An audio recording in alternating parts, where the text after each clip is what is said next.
আমি আসলে ব্যক্তিগতভাবে কাতারের সান্ধ্যকালীন সময়গুলো অনেক বেশি উপভোগ করি। আমি আর ৫টা মানুষের বিষয়ে জানি না। কিন্তু সারাদিনের ক্লান্তি, অবসাদ, দাবদাহ শেষে এক পশলা বৃষ্টির মতো করে সন্ধ্যাগুলো আসে আমাদের পৃথিবীতে।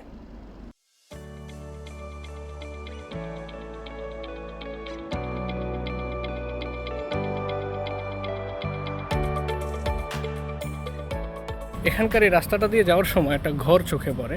ঘরটা দেখা এইটা আমার কাছে চমৎকার লাগে। বিশেষ করে আমি যেহেতু এমন একটা জায়গা থেকে বিলং করি যেখানে গাছপালা অনেক বেশি বাংলাদেশ থেকে।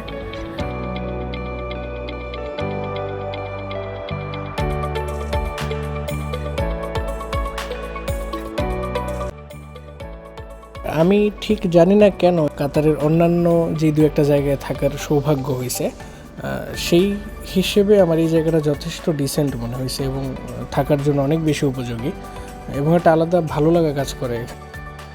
আজ এটুকুই। ইনশাআল্লাহ পরবর্তী কোনো ভিডিওতে আবার দেখা হবে। সে পর্যন্ত ভালো থাকবেন। টাটা।